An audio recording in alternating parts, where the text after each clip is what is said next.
በአማራ መቃብር ላይ ነው አገር መመስረተው የሚልም ሐሳብ እንዳለው ይታወቃል። የፋኖ ቁጥር አንድ ጠላት ማን ነው? አገር ለመመስረት አማራን ማርቀቅ አለብኝ የሚልም ሐሳብ አለው። ወይም የአማራን መሬት መውሰድ እንዳለበት ነው የሚያምነው። አሁን ያለው መንግስት በሁለቱ ክልሎች መካከል ወልቃይትን እንደ ማጋጫ ካርድ ስቦ እየተጫወተባት ነው እንጂ ፈልጎ የአማራ መሆን አለባት ብሎ ፈልጎ አይደለም። የአማራ ህዝብ ጠላት ቲፒኤልኤፍ ነው ወይንስ ይሄኛው ነው የሚለውን ስንመለከት እንግዲህ ህወሓት ነው የሚለው ግልጽ ነው። ብሔራዊ ስጋታችን የህልውና ስጋታችን እነሱ ናቸው እንጂ ይሄ መንግስትማ ያው ወልቃይትን እኮ እንድናስተዳድር ፈቅዶልናል አይነት። ምክንያቱም ከነ ኮሎኔል ደመቀ ዘውዱ ጋር መከላከያው አብሮ እንደሚሰራ ራሳቸው ደመቀ ዘውዱ በተደጋጋሚ ሲናገሩ ስለሰማናቸው።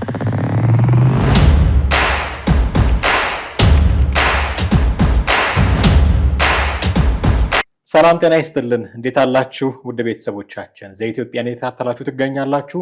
በወቅታዊ ፕሮግራማችን ወደ እናንተ መተናል። ዛሬ መወያያ ያደረግነው ርዕሰ ጉዳይ ለፋኖ ቁጥር አንድ ጠላቱ ማን ነው የሚል ጥያቄ እናነሳለን።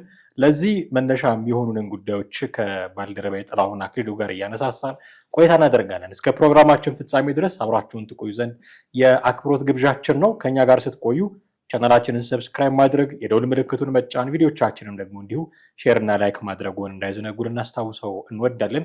በቀጥታ ወደ ዛሬው ፕሮግራማችን እናልፋለን። አብራችሁን ቆዩ። እንዴት አለህ? ሰላም ነኝ። ሰላም ነው። እግዚአብሔር ይመስገን። በመግቢያ ላይ ለማለት ሞክሬያለሁ። ዛሬ የፋኖ ቁጥር አንድ ጠላት ማን ነው የሚል ጥያቄ ነው የምናነሳው። ይህን ጥያቄ ለማንሳት መሰረት የሆነን ገሚሱ የፋኖ ወገን እና እሱን የሚደግፍ ዲያስፖራ በውጭ ያለ ሚዲያ ላይ የሚሰራ ገሚሱ ወገን ቁጥር አንድ ጠላታችን የህልውና ስጋታችን ቲፒኤልኤፍ ነው የሚል ነገር ያነሳል። ገሚሱ ደግሞ የለም በዚህ ጊዜ ቁጥር አንድ ጠላታችን ብልጽግና ነው፣ እንደውም ከቲፒኤልኤፍ ጋር አብረን ብልጽግናን መውጋት አለብን የሚል ደግሞ ሌላ ክንፍ አለ። ይህንን ወቅታዊ ሁኔታ መሰረት በማድረግ ነው የፋኖ ቁጥር አንድ ጠላት ማን ነው የሚል ጥያቄ ለማንሳት የወደድ ነው። በእርግጥ እነሱ የሚሉት እኔ የፋኖ ብዬ አቀናሁት እንጂ የአማራ ህዝብ ጠላት ነው የሚሉት። ቃል በቃል ለመናገር የአማራ ህዝብ ጠላት እከሌ ነው፣ የአማራ ህዝብ የህልውና ስጋት እከሌ ነው የሚሉት። እኔ ህዝብ ላይ ህዝብ ተነስቷል ብዬ ስለማላምን፣ የዚህ ህዝብ ጠላት ይሄ ህዝብ ነው ብዬ ስለማላምን ቲፒኤልኤፍ እና ፋኖን እንዲሁም መንግስት እያልን እንቀጥላለን በዚህ ከተስማማን። ማን ነው ብለህ ታስባለህ የፋኖ ቁጥር አንድ? ትክክል። ከዛ በፊት ግን አብዛኛው በዚህ በብሔር ላይ የተመሰረቱ ፓርቲዎች ወይም በትጥቅ ትግል የሚያደርጉ ድርጅቶች ብዙውን ጊዜ ለሚታገሉለት ህዝብ ነው አጠቃላይ የራሳቸውን ዓላማ ለማስፈጸም የሚታገሉለት ህዝብ ነው ስም የሚጠቀሙት። ለምሳሌ ህወሓት እሱ ስም ነው የሚጠቀሙት። የትግራይ ህዝብ እያለ ነው ራሱን የትግራይ ህዝብ ደጀን፣ የትግራይ ህዝብ አለኝታና የትግራይ ህዝብ ተከቧል እንዲሆኗል እያለ የህዝብን እንትን ነው የሚጠቀሙት። አሁን በህዝብና በህዝብ መካከል መሰረታዊነት ምንም አይነት ግጭት የለም፣ ታሪካዊ ቁርሾም የለም። በእርግጥ በአንዳንድ ቦታዎች የተወሰኑ ሰዎች የተወሰኑ ማህበረሰብ ጉዳት ያደረሱባቸው ቦታዎች ይኖራሉ። ከዛ ውጭ የአንድ ማህበረሰብ አጠቃላይ የትግራይ ህዝብ እና የአማራ ህዝብ ግጭት ውስጥ ነው ብሎ ማለት በጭራሽ የማይመስል ነገር ነው እና እነዚህ ሁለቱም ኃይሎች የፖለቲካ ቋንቋቸው አድርገውታል። በቃ ቲፒኤልኤፍ የቆየ የፖለቲካ መገለጫ አድርጎታል። ራሱ በተጎዳው ራሱ ላይ የሚደርሰውን ጥቃት የትግራይ ህዝብ ተጠቃ ይላል። የራሱን ሽንፈት የትግራይ ህዝብ ወደ ሽንፈት እያመራ እንደሆነ እንደተከበበ ምናምን አስመስሎ ነው የሚያወራው። በተመሳሳይ አሁንም አንተ እንዳልከው ፋኖም እንደዚህ አይነት ቃላቶችን እሱ አሁን የአማራ ህዝብን የነፃነት ተዋጊ እንደሆነ ራሱን ነው እንግዲህ ሾሙ። አማራ ህዝብ መርጦት አይደለም ፋኖ ተዋጋልኝ ለነፃነት ብሎ አይደለም። በእርግጥ የአማራ ህዝብ እንደማንኛውም ኢትዮጵያ ህዝብ ትልቅ በደል ደርሶበታል። በተለይም በዚህ በስርዓቱ ውስጥ ከፍተኛ ጭቆና ባለፈው በኢህአዴግ ስርዓትም በዚህኛውም ስርዓት በጣም በማንነቱ ጥቃት ተደርሶበታል፣ ተገድሏል፣ ከቀዬው ተፈናቅሏል። የግልጽ ነው። ግን አሁን ፋኖ ተደራጅቶ እንቅስቃሴ ያደረገበት የታገለበት ያለው መንገድ እውነት የፋኖን የአማራን ህዝብ ነፃ ለማውጣት በሚያስችለው ቁመና ላይ ነው ወይ የሚለውን ነው እንመለከተው። ስለዚህ አሁን ወደ አንተ ነጥብ ስንመጣ በሁለት ጎራዎች ውስጥ ያለ ነገር ነው የምንመለከተው። አንደኛ የአማራ ህዝብ ጠላት ቲፒኤልኤፍ ነው ብሎ የሚሉ ኃይሎች እና የአማራ ህዝብ ጠላት ደግሞ ይሄ መንግስት ነው የሚለውን ነገሮች ስንመለከት ኒውትራል ሆነን እንደ ነፃ ሆነን ስንመለከት ከታሪካዊ እንትኑ ነው የምንነሳው። እንግዲህ ህወሓት የአማራ ህዝብ ጠላት ነው። የትግራይ ህዝብ አላልኩኝም። የትግራይ ህዝብ የማንም ህዝብ ጠላት አይደለም። የአማራም ህዝብ የማንም ጠላት አይደለም። አሁን ህዝብን እንወክላለን የሚሉ ድርጅቶች ወይም ፖለቲካ ኃይሎች የሚጠቀሙበት ቃል ነው አንዳንዴ ይሸውዳል። ለምሳሌ አሁን በቃ ቲፒኤልኤፍ ልክ ራሱን ከትግራይ ህዝብ አታች እንዳደረገ የትግራይ ህዝብና ህወሓት የአንድ ሳንቲም ሁለት ገጽታ ነው እንዳለ ሁሉ ይሄኛው ፓርቲም ይሄኛው ተዋጊ ኃይል ፋኖም ራሱን የአማራ ህዝብና ፋኖ አንድ ነው የአንድ ሳንቲም ሁለት ገጽታ ነው ወደሚል ደረጃ ነው እየደረሰ እንዳለ የምትመለከተው። ስለዚህ ህወሓት ስትል ሪፈር ያደርክ ያለው ህዝቡን ስላልሆነ በዛ ይረዳል። አዎ እና የአማራ ህዝብ ጠላት ቲፒኤልኤፍ ነው ወይንስ ይሄኛው ነው የሚለውን ስንመለከት እንግዲህ ህወሓት ነው የሚለው ግልጽ ነው። ምክንያቱም ህወሓት ከመጀመሪያ ጀምሮ ከማኒፌስቶን ሲያረቅ ያለውን ነገር ስንመለከት የአማራ ህዝብ የትግራይ ህዝብ ጠላት ብሎ ነው የተነሳው። እንደገና ደግሞ በአማራ ህዝብ ላይ በተደጋጋሚ ያደረሳቸው ጥቃቶችም የሚጠቀሱ ናቸው።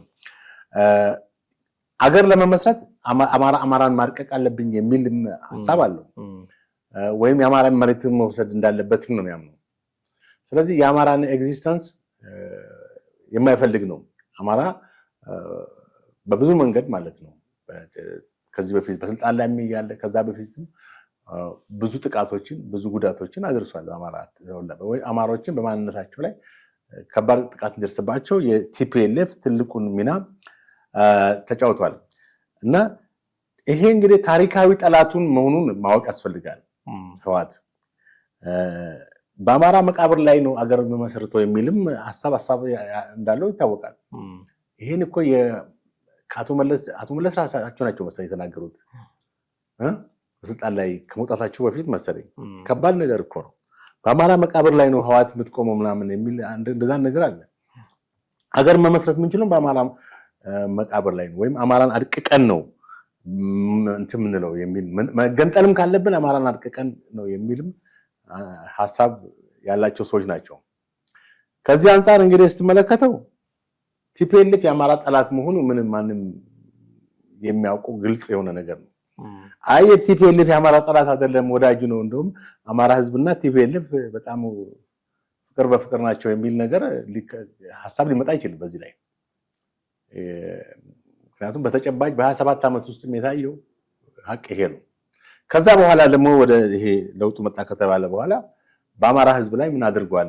ቲፒኤልኤፍ እዛው ትግራይ ኃይሉን አሰባስቦ ከተቀመጠ በኋላ በሰሜን እዝ ማን ነው በሰሜን ጦርነት ወቅት ለጦርነቱ መነሻ ዋነኛ ምክንያት በአማራ ህዝብ ላይ ተካሄደው ጥቃት ነው። በማይካድራ ትልቅ ጄኖሳይድ ነው። ሳምሪ የሚባሉ የትግራይ ወጣቶች የተመለመሉ በጣም ከፋ ጉዳት ነው ማለት ጥቃት ነው ያደረሱት። ብዙ የአማራ ተወላጆችን ገድለዋል። ሰዎች ከበቀያቸው እንዲፈናቀሉ አድርገዋል። በጣም ከባድ ጄኖሳይድ የተካሄደበት ቦታ ነው ይታወቃል። ከዛ በኋላ ያው ያንንም አንድነው በሰሜን እዝ የመከላከያ ሰራዊት ላይ ደግሞ ያደረጉትም እንደ አንድ ለጦርነት መነሻነት የሚጠቀስ ነገር ነው አይደል እንዴ?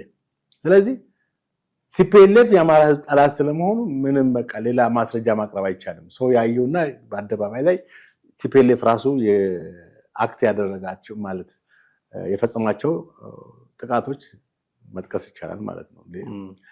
ነገር ግን አሁን የአማራ ህዝብ ይሄ በዚህ ስልጣን ላይ ያለው መንግስት የአማራ ህዝብ ጠላት ነው ብሎ ደግሞ ማለት ከባድ ነው። ምክንያቱም አሁን በስልጣን ላይ ያለው መንግስት እንግዲህ ብዙ ድክመቶች እንዳሉበት ምንም ጥርጥር የለውም። ብዙ ስህተቶች ልክ ወደ ስልጣን ከመጣ ጀምሮ ያሉት ለምሳሌ 8 ዓመት ብዙ ነገሮች ተካሂደዋል። በአማራ ህዝብ ላይ የተካሄዱ ጥቃቶች አሉ። በአንዳንድ በኩል መንግስት በራሱ ኢንቮልቭ ያላደረገባቸው ጥቃቶች ተካሂደዋል። በአንዳንድ በኩል ደግሞ የመንግስት አካላቶች ስትል ሁሉንም በአንድ ላይ መፈረጃ አይቻልም። ወይንም በስልጣን ላይ ያሉ ባለስልጣናቶች ለምሳሌ በሻሸመኔ አካባቢ ባለፈው የተካሄዱ ጥቃቶች ከከንቲባው ጀምሮ ያደረሰው ጥቃት አለ በአማራ ህዝብ ላይ። እና ወያኔ አሁን ወያኔ በእንትን ደረጃ ነው እንግዲህ በማኒፌስቶ ደረጃ ያረቀቀው ጉዳይ ነው በአማራ ህዝብ ላይ ይሄንን ጥቃት ለማድረስ በ1968 ዓመተ ምህረት ይሄ መንግስት አሁን በጣም ብዙ የሚነዛ ነገር አለ እንግዲህ በእኛ የምንሰማው ይሄ መንግስት በአማራ ህዝብ ላይ ጄኖሳይድ እያካሄደ ነው በአማራ ህዝብ በማንነቱ ላይ ጥቃት የተቀናበረና የተቀናጀ በጣም በዓላማ እየተካሄደ ነው የሚለውን ነገር ለመቀበል በጣም ያስቸግራል ቅድም እንዳልኩት በተናጠል የሚካሄዱ ነገሮች አሉ በአንዳንድ ኦሮሚያ አካባቢዎች ይሄ ምንድነው ቲፒኤልኤፍ ይዞ መጣው ቁርሾ ነው እኮ ቲፒኤልኤፍ ነው ለዚህ መነሻው እኮ ሊጠየቅ የሚችለው አንደኛ በ27 ዓመቱ ሲካሄድ አገቷ ስትመራበት የነበረው የፌደራሊዝም ስርዓት ብሔርን ወይም ጎሳን መሰረት ያደረገ ስርዓት ነው ስለዚህ አማራ ላይ ብቻም ሳይሆን ሌሎች ብሔረሰቦችም እርስ በርስ አንዱ በሌላው ላይ ጥቃት የሚያደርጉበት ነው ለምሳሌ በለውጡ መጣ ከተባለ በኋላ እኮ በኦሮሚያ በዚህ በምስራቅ ኦሮሚያ በኦሮሞ እና በሶማሌ መካከል በተካሄደው ጦርነት ግጭት ወደ ስንት ሚሊዮን ህዝብ ተፈናቅሏል አይደል በጣም ብዙ ሰው ተገድሏል ከኦሮሞ ህዝብ በሶማሌዎች ጥቃት ተካሂዶበታል እንደገና በጌዲዮ እና በኦሮሞ ማህበረሰብ መካከል በተካሄደው ጦርነት ወደ 800 ሰዎች ከቀያቸው ተፈናቅለዋል ብዙ ሰዎች ተገድለዋል ጌዲዮ ሌላ ብሔረሰብ ነው ኦሮሞም ሌላ ብሔረሰብ ነው እንደገና በአፋርና በሶማሌ መካከልም እንደዚሁ ተመሳሳይ ጥቃቶች ተመሳሳይ በማንነት ላይ የተመሰረቱ ጥቃቶች እና ግጭቶች ተከስተዋል ስለዚህ ያ ህገ መንግስቱ ራሱ ያመጣው ጣጣ ነው ባጭሩ ማለት ነው እና እኔ አሁን አማራ በዚህ መስራት አልተጠቃም ብዬ ልልአልችልም ተጠቅቷል በዛኛው ተጠቅቷል በዚህኛው ተጠቅቷል ግን የትኛው ነው ይበለጠ የሚለውን ነገር ነው የምትመለከተው ይሄኛው እንደዛኛው ፐርፐዝሊ በጥናትና በዓላማ የተካሄደ ነው ወይንስ ራንደምሊ የሆኑ ቦታዎች የሚከሰት ነገር ነው ወይስ እንደገና ደግሞ ይሄ አሁን እየተካሄደ ያለው የዛኛው ቁርሾ ነው ወይንስ ራሱ ፈጥሮ ያደካሄደው ነው የምትለው ስትመለከት እኔ የዛኛው ቁርሾ ነው የምለው ለምን ወያኔ ፕሮፓጋንዳ ነፍቷል አማራ ነፍጠኛ ነው እንደዚህ ነው ገዢ ነው ሌላውን ጨቁና ሌላውን ጎርጥ አኖሌ ለመውሰድ እኮ ይቻላል አኖሌ እኮ ኩማ ደመቅሳ ስልጣን ላይ ያሉ አይደል እንትን ያለው በዛን ጊዜ እኮ ቲፒኤልኤፍ ፕሮፓጋንዳ ነው ቲፒኤልኤፍ እንደዚህ አድርጓል በሚል ለኦሮሞ አመራሮች ለኦሮሞ ባለስልጣናቶች ውስጥ በቃ እንዲሰረዝ አደረገ አሁንም ቢሆን ወደዚህ ወደ ኦህዴድ ቀድሞ ስሙ ነው አሁን ኦፒዲ ነው የኦሮሞ ብልጽግና ቢሆን የኦሮሞን ህዝብ ወክሎ ወይ በዛ ውስጥ ባሉ ባለስልጣናቶች የሚካሄደው ጥቃት ተጠያቂ ሊሆነው በስልጣን ላይ ያለው መንግስት ነው እንጂ የኦሮሞ ህዝብ ሰፊ የኦሮሞ ህዝብ አይደለም ለከ የትግራይ ህዝብ ቲፒኤልኤፍ ላጠፋው ጥፋት ቲፒኤልኤፍ ላደረሳቸው በጣም በርካታ ጥቃቶች ግድያዎች የትግራይ ህዝብ ተጠያቂ ሊሆን እንደማይችለው ሁሉ አሁን ባለስልጣን ላይ ያለው መንግስትም በሚያደርሳቸው ጥቃቶች የኦሮሞ ህዝብ ተጠያቂ ሊሆን አይችልም ተጠያቂ የሚሆኑ ግለሰቦች ናቸው ስልጣን ላይ ያሉ ሰዎች ናቸው እና እንግዲህ አሁን ላነሳው ሁለት ሐሳቦች ማለት ነው የአማራ ህዝብ ጠላት የትኛው ነው የሚለው እንደው ዝም ብለን ባንድ በዚህ ሁኔታ ላይ ብቻ የምንለው ሳይሆን ያው ሰፊ አሰስመንት የሚፈልግ ነገር ሊሆን ይችላል እና መነሻዎቹ ለምሳሌ አሁን ወልቃይትን መሰረት ያደርጋሉ ለምሳሌ ይሄ አሁን ያለው ስርዓት ወልቃይት በአማራ እንድትተዳደር ኦፍ ኮርስ እነዘማን ናቸው ኮሎኔል ደመቀ ዘውዱ አማራ ስለሆኑ ሊትራሊ አሁን በአማራ ክልል አስተዳደር ውስጥ ነው ያለችው ወልቃይት ለምሳሌ ስለዚህ ይሄ መንግስት ወልቃይት በአማራ እንድትተዳደር ፈቅዷል ስለዚህ የዚህ ህዝብ ጠላት አይደለም የሚል አመክንዮ የሚያስቀምጡ ሰዎች አሉ ከዛ በሌላ ጎን ደግሞ የሚመጡት ነው ይሄንን ያደረገው አሁን ያለው መንግስት በሁለቱ ክልሎች መካከል ወልቃይትን እንደ ማጋጫ ካርድ ስቦ እየተጫወተባት ነው እንጂ ፈልጎ የአማራ መሆን አለባት ብሎ ፈልጎ አይደለም እንደዛ ቢፈልግማ ኖሮ በህግ ያጨርቅልን ነበረ በጀት ይለቅልን ነበረ የሚል ጥያቄዎች ያነሳሉና እነዚህ ነገሮች ሲታዩ ይሄ መንግስት አሁን ያለው መንግስት የአማራ ህዝብ ጥያቄዎችን ይመልስ አይደለም የሚሉ ጥያቄዎችን ያነሳሉና እንደውም የምንገነጠለው የአማራን መሬት ይዘን ነው ይላሉ ቲፒኤልኤፎች። ስለዚህ ብሔራዊ ስጋታችን የህልውና ስጋታችን እነሱ ናቸው እንጂ ይሄ መንግስትማ ያው ወልቃይትን እኮ እንድናስተዳድር ፈቅዶልናል አይነት። ምክንያቱም ከነ ኮሎኔል ደመቀ ዘውዱ ጋር መከላከያው አብሮ እንደሚሰራ ራሳቸው ደመቀ ዘውዱ በተደጋጋሚ ሲናገሩ ስለሰማናቸው ወልቃይት የአማራ እንድትሆን የመንግስት ፈቅዷል፣ ይልቅስ ስገነጠል ወልቃይትን ይዤ መገንጠል አለብኝ ብሎ ሚለን የሚያስፈራራን ቲፒኤልኤፍ ስለሆነ የለም ቁጥር አንድ ጠላታችን እሱ ነው የሚል መነሻ ስለሚያነሱ ይህንን ከነዚህ ነገሮች አንጻር ተነስተን ነው። ሌሎቹ ለምሳሌ ከቲፒኤልኤፍ ጋር አብረን ሆነን መንግስትን ማስወገድ እንችላለን የሚል አካሄድ የሚከተሉ ሰዎች፣ የትብብርን ጥያቄ የሚያነሱ ሰዎች ቁጥር አንድ ጠላታችን አሁን ከረንትሊ መንግስት ነው የሚል አመክንዮ ነው የሚያቀርቡት። ከዛ በኋላ የሚመጣ ነገር ካለ ማናት ሞንጆሪ ነው እንዳለችው እንግዲህ አብሮ የጋራ ጠላት እንጂ የጋራ አጀንዳ የለንም እንዳሉት ማለት ነው። ስለዚህ አሁን የጋራ ጠላታችን መንግስት ስለሆነ ቁጥር አንድ የህልውና ስጋታችን መንግስት ስለሆነ ከቲፒኤልኤፍ ጋር አብሮ እስከ መስራት ድረስ መድረስ አለብን የሚል ነገር የሚያራምዱ ናቸው ገሚሱ የፋኖ ወገን ደግሞና ይሄ መሬት እንኳን ወልቃይት የሚባለውን መሬት እንኳን እንዳንድ መስፈርት ብናነሳው በዚህም የሚስማሙ አይደሉም የፋኖ ኃይሎች። ገሚሱ መንግስት ለኛ ድጋፍ ያሳየበት ነው ይሉታል ወልቃይትን። ገሚሱ ደግሞ የለም መንግስት እኛንና ቲፒኤልኤፍ ለማጋጨት ሆን ብሎ ካርድ የመዘዘበት ቦታ ነው፣ ይልቅስ እኛና ቲፒኤልኤፍ ሆነን መንግስትን ማጥቃት አለብን የሚል አቋም የሚይዙበት ነው እና መሬት በራሱ አንድ የሚያደርጋቸው አይደሉም። ጠላታችን እከሌ ነው ብለው ራሱ ለመስማማት ያን ያክል እንደው ሰፊ ልብ እንኳን ያላቸው አይደሉም። አሁን የሚገርምህ በኢትዮጵያ ውስጥ ያው ብዙ ሰው የተለያየ አስተያየቶችን ሲሰጥ ታያለህ።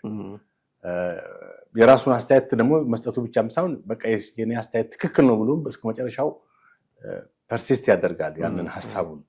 የተሻለ ሀሳብ ሲመጣም ከሌላ ቦታ ላይ አይ ይሄ እኮ ምክንያታዊ ነው፣ ሎጂካል ነው፣ ከኔ የተሻለ ሀሳብ ነው ብሎ መቀበል እንትናችን በጣም ወርዷል። ሁሉም አዋቂ ነኝ ባይ ሆኗል። ሁሉም አናሊስት ሆኗል፣ ተንታኝ ሆኗል።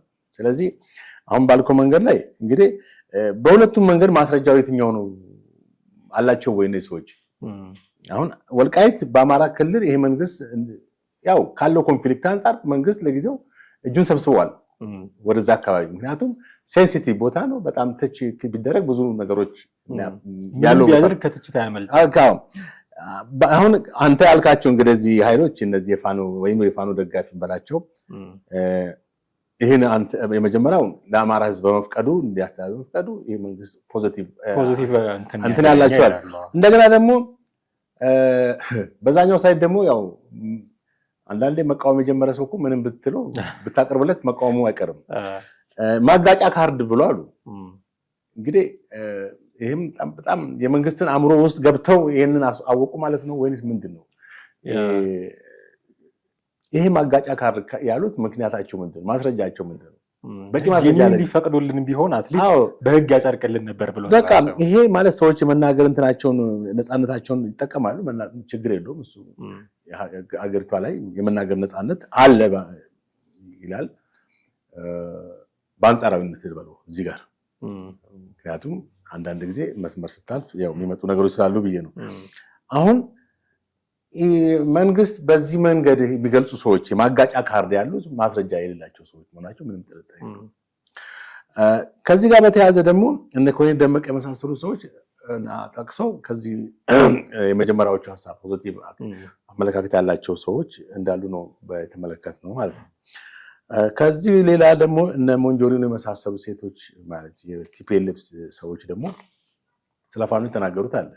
ያው ከቴዲ ጋርም ባለፈው ሰርታችሁታል። ከፋኖ ጋር ያለን ትግል እስከ ተወሰነ እስከ 4 ኪሎ ድረስ ነው ማለት የአብይን ከስልጣን ላይ ካወረድን በኋላ ፋኖ ጋር የፍጻሜ ጨዋታ ነው አለችው። ቃል በቃል እንደዛ አላለችም። ኢንተርፕሬት ልታደርገው ትችላለህ። እሺ በአጠቃላይ እሺ ፍጻሜ የሚሆን ጦርነት እንገጥማለን ነው ምልህ። ጦርነት እንገጥማለን ሄደው 4 ኪሎ ድረስ ነው። በዓላማም በፖለቲካ ሪዮትም በዓላማም አንድ ስላልሆን እንጋጫለን።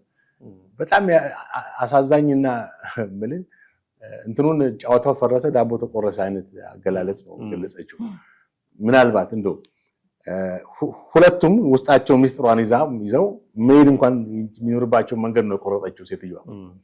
በእርግጥ እቺ ሴት የመለስ ልጅ ሰማል መለስ ስለሷ ተናግራለች። ብዙ ተናግራ ነበር። አንዱ ያለችው ምንድነው ሞንጆሪኖ የፖለቲካ እውቀት የላትም ማለች። ፈትለወርቅ ገብረእግዚአብሔር እንግዲህ የኢንዱስትሪ ሚኒስትር ሆና ነበር አለ እዚህ የተሾመችው። ከዛ በኋላ ነው ጥላ ሄደችው። ጦርነቱ ሳይመጣ ነው። የፖለቲካ ስልጣን በታጋይነት ሲሰጥ ይሄ ነው መጨረሻው የሚሆነው። አሁን እቺ ሴት እስከተወሰነ ጊዜ ነው የሚለው በጣም በዚህ መሀል የሚፈጠሩ ነገር እንኳን አላወቀችም። በፋኖች ዘንድ ይሄ ተሰምቶ ምን ይመጣል፣ እነሱስ ምን ሴንስ ያደርጋሉ፣ ምን ሪአክሽን ይወስዳሉ የሚለው ነገር አላሰበችም። ወይም እንግዲህ ከምን አንጻር ነው ይሄን የተናገረችው? የነሱን ኃይል አስተላለፍ ንቃ ነው እኛ በቂ ነን ለማለት ነው። ያም ቢሆን እኮ ግን እውነት እኮ ነው አይደል? ትክክል። ይሄ የጋራ ጠላት አላቸው እንጂ እነዚህ ሰዎች እኛ ከዚህ በፊት እኮ በዚህ መድረክ ላይ 100 ጊዜ ተነጋግረናል አይደል እንዴ? ብትልም ባትልም እሷ ብትልም ባትልም እኛ አፋኑና እንትን ያልተቀደሰ ጋብቻ መሆኑን በዚህ ቦታ ላይ ተነጋግረን ያልተቀደሰ ጋብቻ ነው። ሁለቱም ውስጥ ምስጢራቸው ይተዋወቃሉ። ቆቅ ምን ለምን ሲባል ተረታዳ እባብ ለባብ በቃ እንደዛ አይነት እኮ ነው።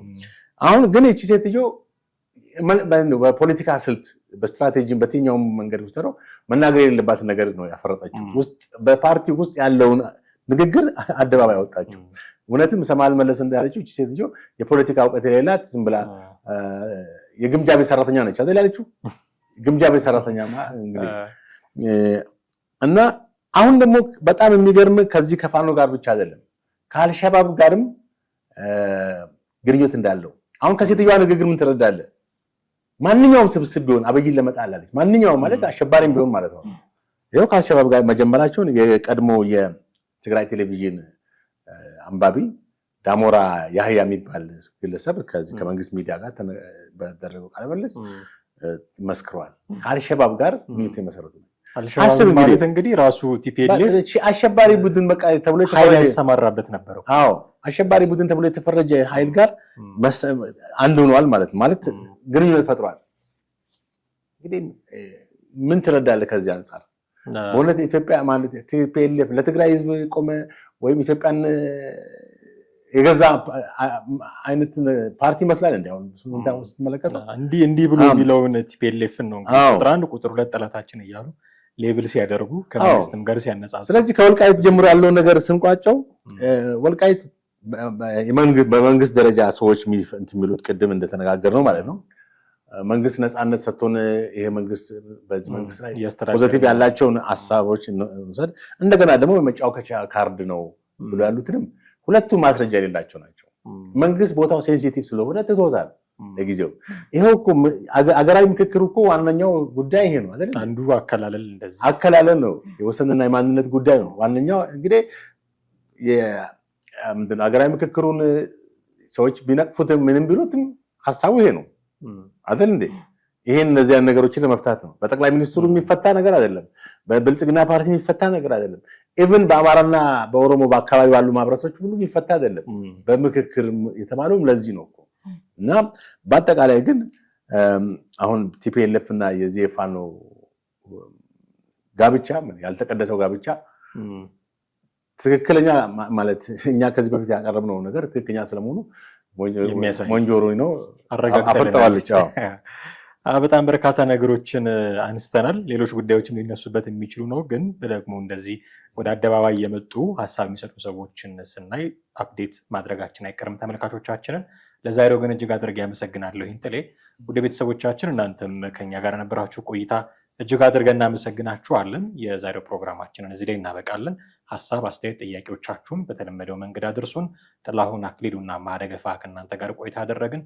በሚቀጥለው በሌላ ርዕሰ ጉዳይ እንጠብቃችኋለን። ጤና ይስጥልን።